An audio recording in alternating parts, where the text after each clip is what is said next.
and welcome to the daily chapter reading of Pride and Prejudice and Zombies by Jane Austen and Seth Grahame-Smith, chapter 27.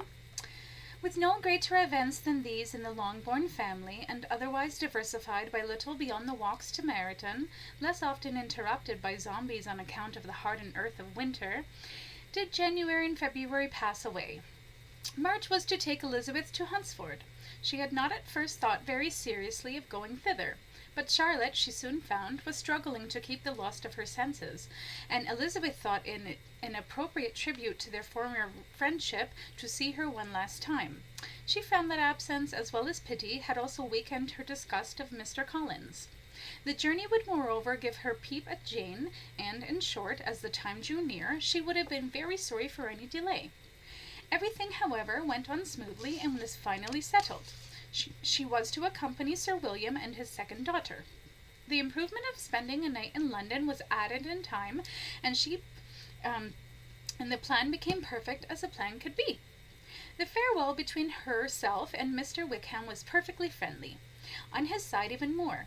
His present pursuit could not make him forget that Elizabeth had been the first to excite and to deserve his attention, the first to listen and to pity, the first to be admired. Her fellow travellers the next day were not of a kind to make her think him less agreeable. Sir William Lucas and his daughter Maria, a good-humoured girl, but as empty-headed and untrained as himself, had nothing to say that could be worth hearing, and were listened to with about as much delight as the rattle of the chaise. It was a journey of only 24 miles, and they began it so early as to be in section 6 east by noon. The coachman, as was the custom on trips to town, had employed 2 young men from Meryton to ride beside him with muskets. This was done in spite of the fact that Elizabeth was herself fully armed, and more than capable of defending them should they encounter any unpleasantness. When they were but 3 miles from London, and Sir William was prattling on about the particulars of his knighthood for the second time in as many hours, the chaise lurched to a halt. The suddenness of this was enough to send Maria flying from one side of the carriage to the other, and was promptly followed by frightened shouts and the crack of powder outside. Had Elizabeth not been graced with steady nerves and the fortitude of years of combat, she might have gasped upon pulling back one of the curtains, for there were no less than 100 unmentionables surrounding them on all sides. One of the young musket men had been dragged off the chaise and was being devoured, while the other 2 living men fired clumsily into the crowd as the hands of the dead pulled at their pant legs. Elizabeth grabbed her brown Bess and katana sword and told Sir William and Maria to remain as they were. She kicked open the door and sprang atop the couch. From here Elizabeth could appreciate the full measure of their predicament, for rather than 100 unmentionables she now perceived no less than twice that number. The coachman's leg was in the possession of several zombies, who were quite close to getting their teeth on his ankle. Seeing no alternative, Elizabeth brought her sword down upon his thigh, amputating the leg but saving the man. She picked him up with one arm and lowered him into the couch, where he fainted as blood poured forth from his new stump. Sadly, this action prevented her from saving the second musket man, who had been pulled from his perch. He screamed as the dreadfuls held him down and began to tear organs from his living belly and feast upon them. The zombies next turned their attention to the terrified horses. Elizabeth knew that she and the present party were all doomed to slow deaths if the horses should fall into Satan's hands, so she sprang skyward, firing her musket as she flew through the air, her bullets penetrating the heads of several unmentionables.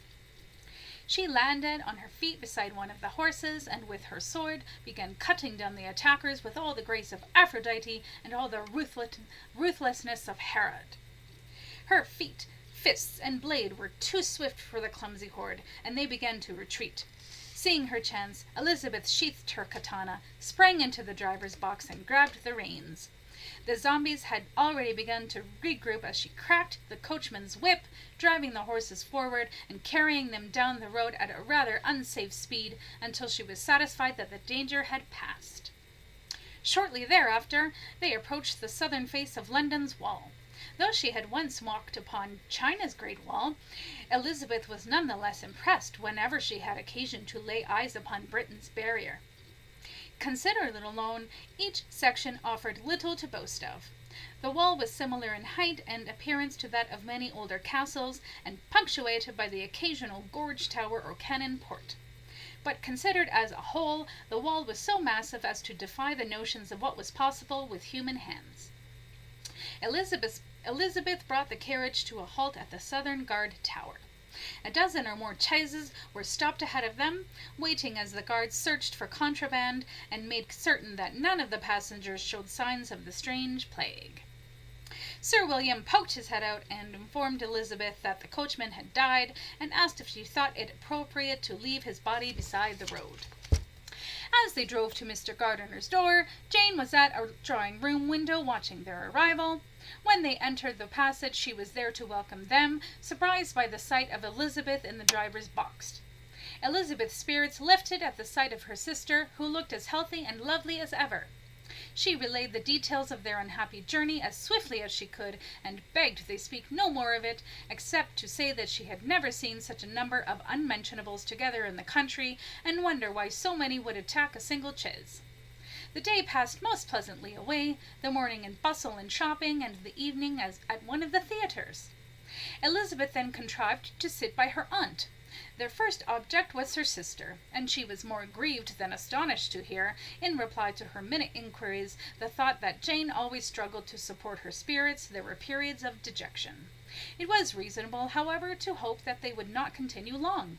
Mrs. Gardiner gave her the particulars also of Miss Bingley's visit in section 6 East, and repeated conversation occurring at different times between Jane and herself, which proved that the former had, from her heart, given up the acquaintance. Mrs. Gardiner then rallied her niece on Wickham's desertion, and complimented her on bearing it so well. "But, my dear Elizabeth," she added, "what sort of girl is this new object of his affections? I should be sorry to think our friendship mercenary." "Pray, my dear aunt, what is the difference in matrimonial affairs between the mercenary and the prudent motive? Last Christmas you were afraid of his marrying me, because it would be imprudent, and now, because he is trying to get a girl with only 10,000 pounds, you think him mercenary. If you will only tell him what sort of girl she is, I shall know what to think.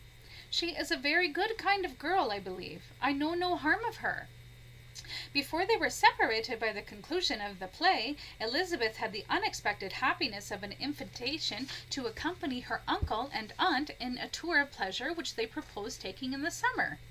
"We have not determined how far it shall carry us," said Mrs. Gardiner, "but perhaps to the lakes." No scheme could have been more agreeable to Elizabeth, and her acceptance of the invitation was most ready and grateful.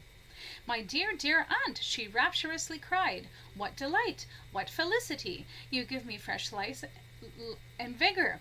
Adieu to disappointment and spleen. What are young men to rocks and mountains? Oh, what hours of mountain-top sparring we shall spend! How many bucks we shall fell with nothing more than our daggers and swiftness of foot! How will we please Buddha by communing with the earth!